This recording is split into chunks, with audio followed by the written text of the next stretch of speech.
Hello everyone, तो start करते हैं लास्ट लेक्चर अपने इस यूनिट का, जिसमें हम एंटीना टेम्परेचर और एंटीना इंपीडेंस के बारे में पढ़ने वाले हैं। ये हमारे कुछ टॉपिक्स थे जो पहले हमने कवर किए, और अब ये दोनों टेम्परेचर, एंटीना और एंटीना का इंपीडेंस हम करने वाले हैं इस लेक्चर के अंदर।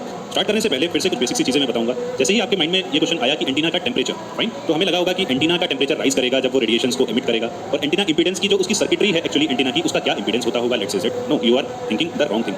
अब मैं ये कंसेप्ट को क्लियर करता हूँ। यहाँ एंटीना टेम्परेचर का मतलब है जब हमारा कोई पर्टिकुलर टर्मिनल एंटीना, उसको हम स्काई वेव प्रोपगेशन के लिए इस्तेमाल करते हैं, तो स्काई का जो टेम्परेचर है, लेट अस से ये टेम्परेचर टी है, जिसकी वजह से क्या हुआ कि ये सिग्नल हमारा कहीं ना कहीं कुछ नुकसान होगा, उसका लॉस होगा। तो किस पर्टिकुलर टेम्परेचर पर मेरी ये स्काई वेव्स ट्रैवल कर रही हैं, उसी टेम्परेचर को हम बोलते हैं एंटीना टेम्परेचर, कि किस टेम्परेचर पर एंटीना एनर्जी को रेडिएट कर रहा है। अब इसकी वजह से कुछ ना कुछ लॉसेस होंगे, इसलिए इस टर्म को लेकर आया गया। और यहाँ पर एंटीना नॉइस टेम्परेचर या फिर antenna temperature, that means both are related to the noise. अब इस टेम्परेचर की वजह से जो हमारे टर्मिनल है, उस टर्मिनल पे इस वेवफॉर्म को इवॉल्व करने के लिए एक पर्टिकुलर इंपीडेंस का सामना भी करना पड़ेगा, because of the particles present in the atmosphere and because of the temperature, and that particular impedance is called Z। हमने इस स्काई की इंपीडेंस को यहाँ पर माना है, ना कि इस सर्किट को। सो आई होप आपको ये समझ में आ गया होगा। ये बेसिक सा डायग्राम है, ये हमारा antenna, sky wave propagation, sky हमारा एक टेम्परेचर टी पे है, उसकी वजह से इस रेडिएशंस पर क्या इफेक्ट पड़ने वाला है। That is sky at temperature T, और we can say antenna temperature and we can say antenna noise.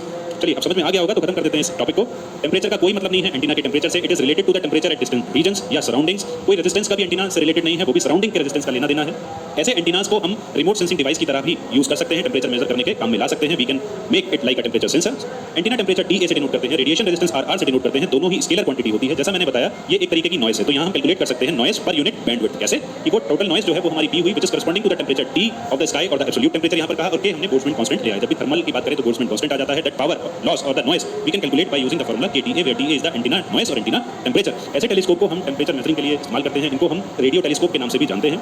अब टेक्निकली एंटीना नॉइस, टेम्परेचर और temperature of antenna radiation resistance determined by the sky temperature at which antenna beam is directed. Now I can say, आपको ये चीज clear हो गई होगी। Mathematically हम इसको निकाल सकते हैं। सपोज कोई फ्लक्स है, जो S फ्लक्स हमारा है, और AE which is the aperture of the antenna and divided by the K is the Boltzmann constant, और ये मेरा डिग्री केल्विन। तो इस तरीके से भी हम TA को कैलकुलेट कर सकते हैं with the help of these following acronyms of the RX। यहाँ पर ये चीज का जरूर याद रखें, ये हमारा रिसीवर एंटीना की बात कर रहा है। अब एंटीना इंपीडेंस की तरफ चलते हैं। लास्ट टॉपिक हमारा एंटीना टेम्परेचर खत्म किया, तो एंटीना इंपीडेंस भी मैंने आपको बताया कि इंपीडेंस ऑफ द सर्किट नहीं, impedance of the atmosphere basically. Impedance of an antenna at a point is defined as ratio of electric and magnetic field at that point. तो वो उसका बताता है एंटीना इंपीडेंस। मैंने कहा स्काई के अंदर जो रेडिएशन फ्लो कर रही है, उसमें E और H का क्या रेशियो है, ये बताता है एंटीना की इंपीडेंस, ना कि वहां हम इंटरनल सर्किटरी का रेजिस्टेंस को निकाल रहे हैं। ये सेल्फ इंपीडेंस भी कहलाता है, म्यूचुअल इंपीडेंस भी होता है, मतलब दूसरे की वजह से या खुद ही की वजह से, ये भी हम पढ़ने वाले हैं। दो अलग अलग तरीके हैं, पॉइंटिंग वेक्टर मेथड या इंड्यूस्ड इंपीडेंस मेथड। दो तरीके से इसको हम मेजर कर सकते हैं, तो ये हमारे MCQs के लिए भी काम आ गया। अब बात करते हैं सेल्फ इंपीडेंस की। Self impedance is because of the ratio of V and I कहें, E एंड H कहें, वो उसकी खुद की वजह से, दूसरे की वजह से नहीं, तो इसलिए उसको एंटीना इनपुट इंपीडेंस का भी नाम दिया गया, जिसको हम कहते हैं ZL से डिनोट करते हैं। जो एंटीना के टर्मिनल्स के अक्रॉस हमें रेजिस्टेंस मिले because of the atmosphere, that is called the antenna self impedance. इसका दूसरे एंटीना से कोई रिलेशन नहीं है, इसको हम ZL से डिनोट करते हैं, जिसके अंदर दोनों ही कंपोनेंट आते हैं, वो है रेजिस्टिव और रिएक्टिव, जिसको हम R और X से डिनोट करते हैं। सिंपल हम इसको ZL से या फिर Z11 से डिनोट कर सकते हैं सेल्फ इंपीडेंस को। Mutual impedance because of the another one, so it is defined as negative ratio of voltage induced in one circuit to second circuit. तो किसी एक पर्टिकुलर सर्किट की वजह से मेरे फर्स्ट सर्किट में क्या प्रॉब्लम्स आ रही हैं, क्या इंपीडेंस आ रहा है, जैसा हमने म्यूचुअल इंडक्टेंस भी पढ़ा है, इसी तरह से यहाँ पर भी म्यूचुअल इंपीडेंस है। तो यहाँ पर एक का वोल्टेज लेंगे तो दूसरे की करंट, इस साइड में इसकी वोल्टेज ले लो तो इसका करंट। तो इस तरीके से हम कैलकुलेट कर सकते हैं प्राइमरी का सेकेंडरी से या सेकेंडरी का प्राइमरी से, किसी भी तरीके के कनेक्टिविटी ऑफ एंटीना में कैलकुलेट किया जा सकता है।